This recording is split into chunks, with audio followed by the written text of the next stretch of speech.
The question is, state the steps in the selection procedure after the employee interview and before the job offer. तो job offer से पहले और employment interview के बाद selection के process में जो भी स्टेप्स आते हैं आपको वो स्टेप्स बताने हैं. तो अगर हम बात करें एम्प्लॉयमेंट इंटरव्यू की, तो एम्प्लॉय के इंटरव्यू के बाद आपका होता है reference and background check. Reference and background check.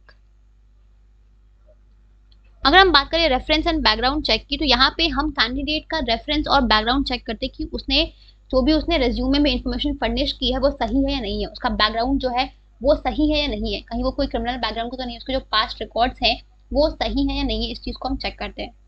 यहाँ पे क्या होता है कि जनरली क्या होता है कि जो भी कैंडिडेट ने अपने एप्लीकेशन फॉर्म में जो भी रेफरेंस का नाम, एड्रेस या टेलीफोन नंबर दिया था, हम उनसे कॉन्टैक्ट करते हैं अगर हमें कुछ एडिशनल इन्फॉर्मेशन जाननी होती है कैंडिडेट के बारे में, या फिर अगर हमें कुछ एक्स्ट्रा इन्फॉर्मेशन चाहिए होती है तो उसके लिए हम उन्हें कॉन्टैक्ट करके उनसे रेफरेंस लेते हैं. राइट.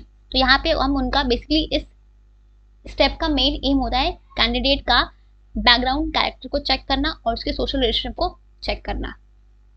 ठीक है. तो ये आपका होता है रेफरेंस एंड बैकग्राउंड चेक. इसके बाद आपका होता है, आप एक बार रेफरेंस एंड बैकग्राउंड चेक हो गया, सब कुछ सही हुआ, इस पर आपका आता है सिलेक्शन डिसीजन.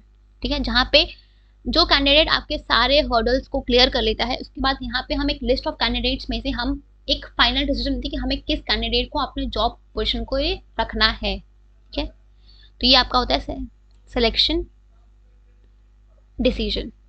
ठीक है. जहाँ पे हम फाइनल कैंडिडेट को चूज करते हैं कि ये कैंडिडेट को हम अपने जॉब पे रखेंगे. राइट. तो ये आपका होता है सिलेक्शन डिसीजन. इसके बाद आपका आता है तीसरा, फिर आपका होता है मेडिकल एग्जामिनेशन. अब हमने चूज किया कि हमें इस कैंडिडेट को हमने चूज कर लिया, अब हम उस कैंडिडेट का मेडिकल एग्जामिनेशन करते हैं. मेडिकल एग्जामिनेशन जहाँ पे हम उसका एक जहाँ पे कैंडिडेट को एक मेडिकल टेस्ट के थ्रू अंडर जाना होता है, और जहाँ पे और उसके बाद हम उसको अगर वो मेडिकल टेस्ट में जहाँ पे वो मेंटली फिजिकली फिट है नहीं, इस चीज़ को हम चेक करते हैं. राइट.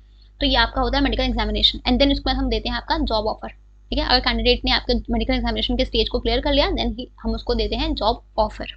राइट. जहाँ पे हम उसको एक आपका लेटर ऑफ अपॉइंटमेंट देते हैं, जहाँ पे आपके लेटर में आपके टर्म्स एंड कंडीशंस, एम्प्लॉयमेंट के पे स्केल और अदर बेनिफिट्स जो उसको मिलेंगे, ये चीज़ आपके गिवन होती है. राइट. तो ये आपके 3 स्टेप्स होते हैं एम्प्लॉयमेंट इंटरव्यू के बाद और जॉब ऑफर से पहले. ठीक है. तो आपको ये स्टेप्स सीक्वेंस में याद करने पड़ेंगे, बिकॉज एग्जाम्स में आपको सीक्वेंस में ही लिखने होते हैं. तो ये आपके 3 स्टेप्स हैं in the process of selection. ठीक है.